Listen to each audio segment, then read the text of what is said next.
Bismillahirrahmanirrahim. Assalamualaikum warahmatullahi wabarakatuh. Alhamdulillahirrabbilalamin. Hari ini kita jumpa kembali dalam kegiatan perkuliahan secara daring. Perkuliahan kita hari ini berkaitan dengan mata kuliah bermain. Tema perbincangan hari ini yakni terkait permainan tradisional yang cenderung relevan diterapkan dalam pendidikan anak usia dini.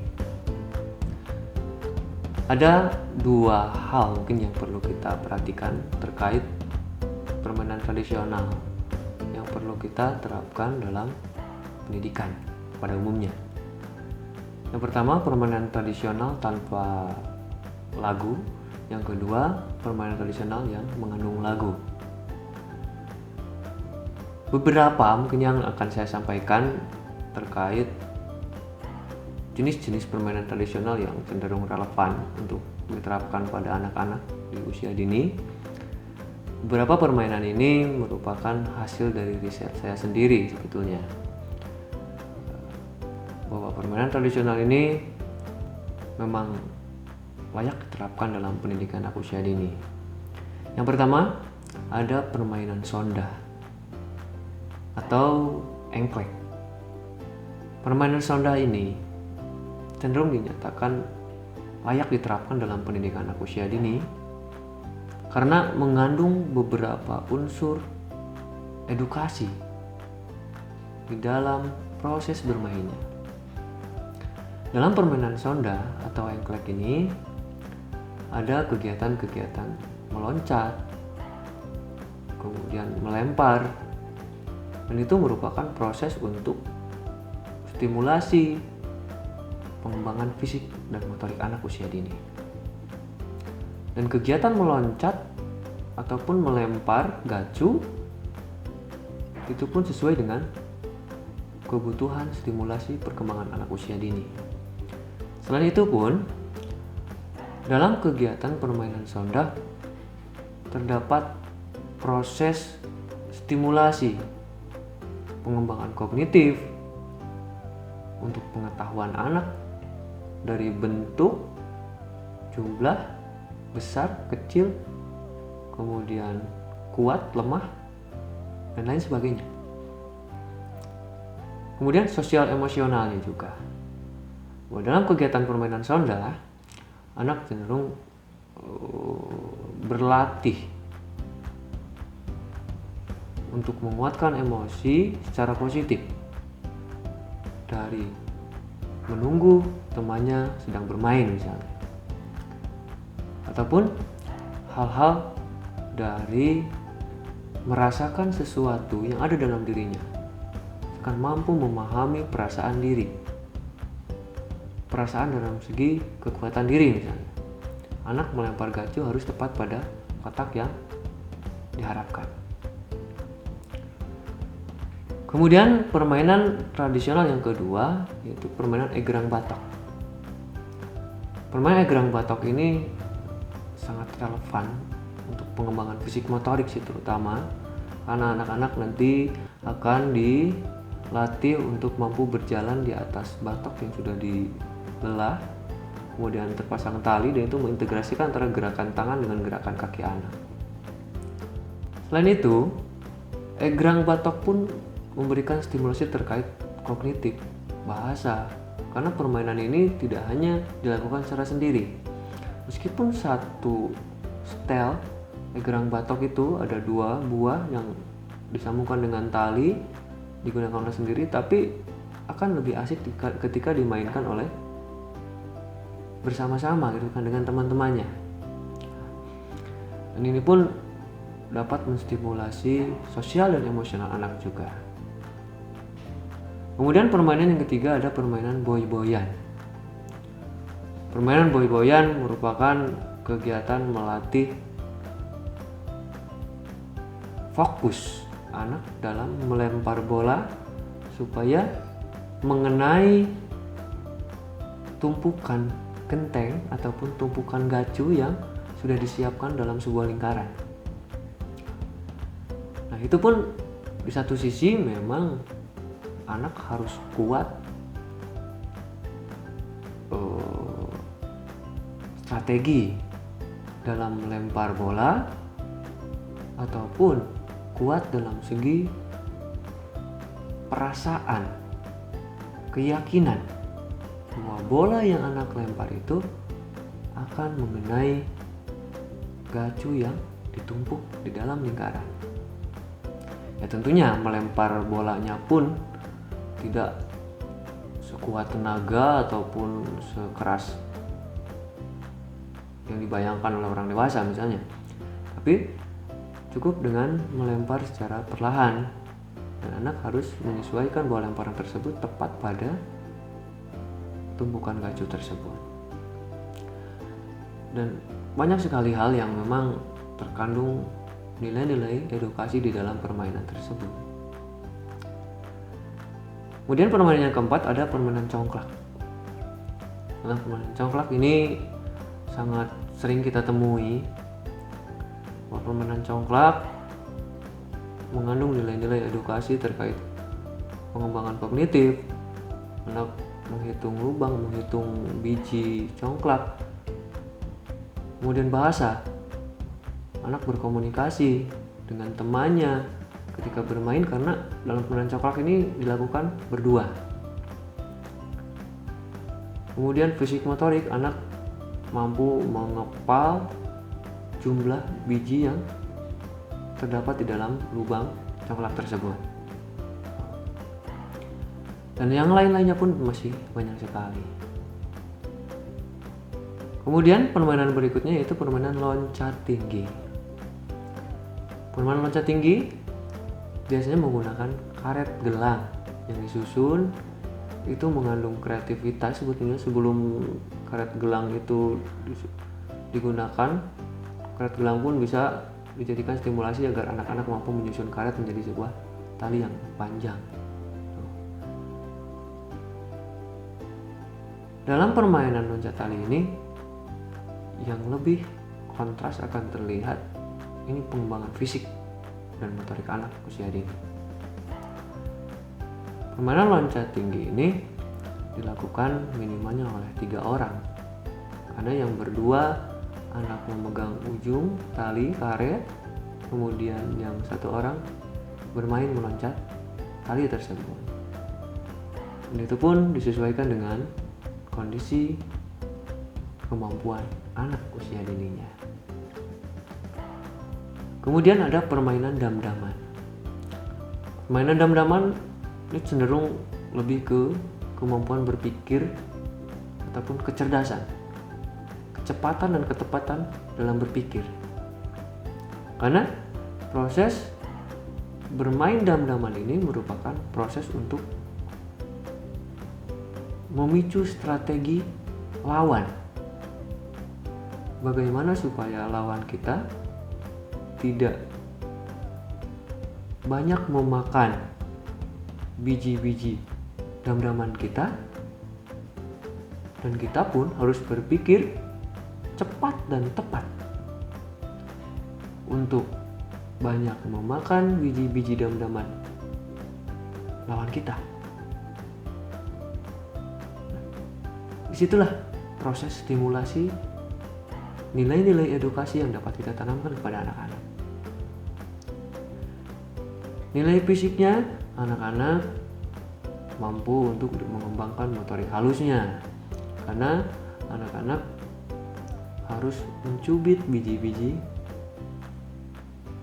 dam-daman tersebut. Kemudian sosial emosionalnya, anak-anak akan terpicu bahwa dia bisa memecahkan persoalan tersebut. Intinya berkomunikasi dengan lawan mainnya. Disitulah nilai-nilai edukasi yang cenderung dapat kita tanamkan dari permainan tradisional dam-daman. Adapun permainan gatrik. Namun pada dasarnya permainan gatrik ini perlu hati-hati kita menerapkan pada anak-anak, karena permainan gatrik cenderung terbuat dari bambu, aslinya dari bambu. Kemudian ada anak gatriknya itu yang diloncatkan oleh tongkatnya. Itu ketika kita tidak mengawasi anak secara ketat, maka ditakutkan anak gatriknya itu ketika dilemparkan dan anak yang lain harus menangkap dan tangkapannya itu tidak tepat, maka akan melukai anaknya. Maka dari itu permainan gatrik ini memang perlu kita desain sedemikian rupa supaya permainan tersebut tidak berbahaya juga untuk anak-anak. Tapi pada dasarnya dalam permainan gatrik ini sangat terkandung nilai-nilai edukasi. Yang pertama, strategi meloncatkan supaya anak gatrik tidak dapat ditangkap oleh kawan-kawannya. Ataupun ketika anak tersebut menjadi seorang peserta yang menangkap anak gatrik, bagaimana caranya memprediksi loncatan anak gatrik supaya dapat ditangkap oleh dia. Dan itu pun bersaing dengan teman-teman yang lainnya. Berebut bagaimana caranya bersaing untuk mendapatkan anak gatrik dari loncatan tongkat gatrik itu. Nah, dengan demikian permainan gatrik tersebut dapat kita simpulkan sangat tepat gitu ya, jika didesain seaman dan senyaman mungkin untuk pendidikan anak usia dini. Namun kembali lagi pada dasarnya permainan gatrik ini perlu perhatian yang lebih dari guru ataupun orang tua orang-orang dewasa gitu ya, intinya untuk memfasilitasi dan menyiapkan peralatan yang tidak berbahaya untuk anak-anak. Nah itu kurang lebih ada 7 permainan tradisional yang tidak disertai dengan lagu yang dapat diterapkan dalam pendidikan anak usia dini. Dan ini merupakan hasil dari riset saya sendiri. Riset tersebut menunjukkan bahwa 7 permainan ini dapat diterapkan dalam pendidikan anak usia dini. Namun dengan beberapa perhatian bahwa guru dan orang tua harus tetap memperhatikan kegiatan anak-anak bermain supaya anak-anak bisa tetap aman dan bisa tetap nyaman dalam kegiatan bermainnya. Nah kemudian yang kedua ada permainan tradisional yang mengandung lagu atau dengan nyanyian. Nah ada beberapa juga ini yang akan saya sampaikan. Yang pertama adalah permainan perepet jengkol.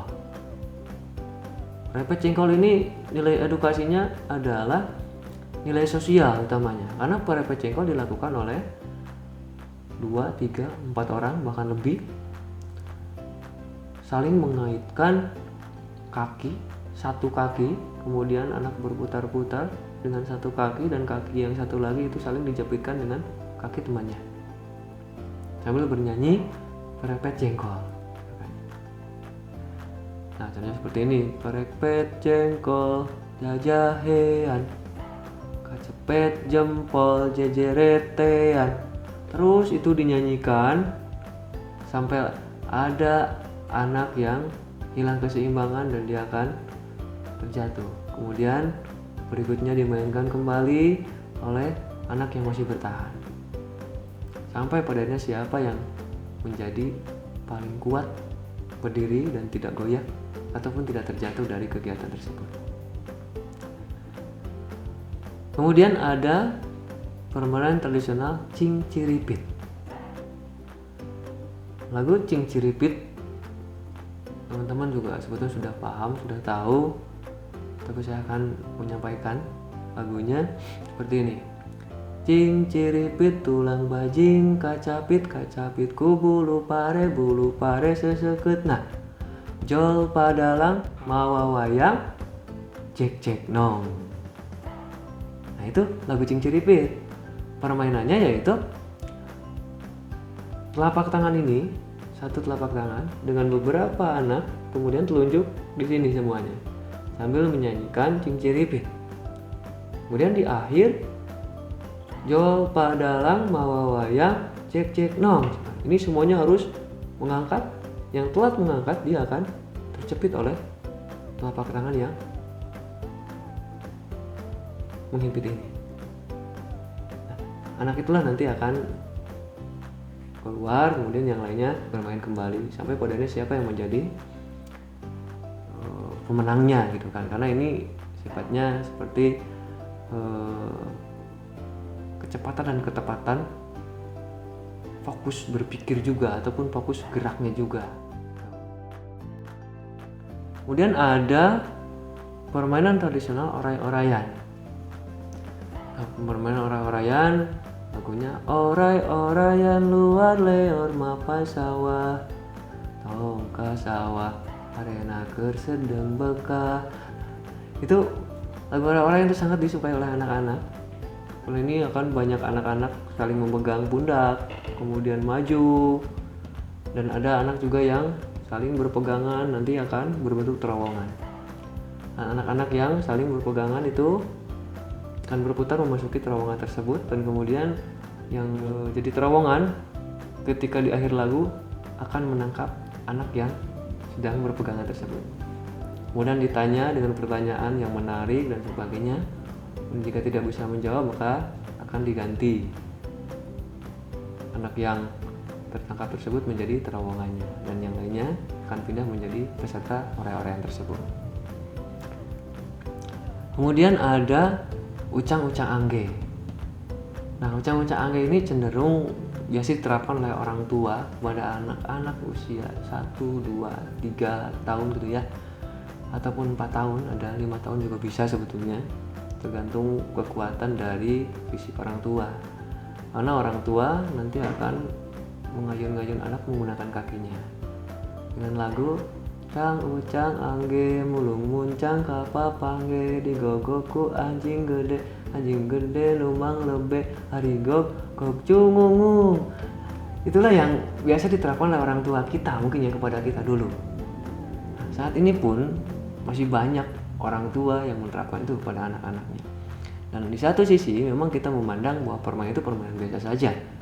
Padahal di dalam permainan tersebut merupakan stimulasi bagi anak-anak bahwa sentuhan kasih sayang orang tua pada anak-anak tersampaikan di saat itu.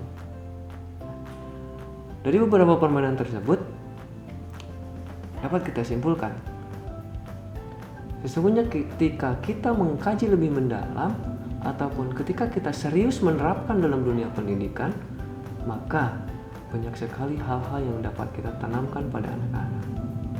Dan terutama permainan tradisional ini, bagaimana caranya supaya kita sebagai manusia di saat ini dapat menyambungkan mata rantai tradisi-tradisi bermain zaman dahulu dan dapat ditanamkan dalam dunia pendidikan di hari ini. Mungkin itu saja teman-teman yang dapat saya sampaikan di hari ini. Mudah-mudahan apa yang telah kita bahas di hari ini bermanfaat untuk kita semua. Teman-teman tetap jaga kondisi, tetap jaga kesehatan. Salam untuk orang-orang terdekat di hati teman-teman semuanya. Sebelum saya undur diri, seperti biasa, mari kita teriakan, aku bahagia hari ini. Assalamualaikum warahmatullahi wabarakatuh.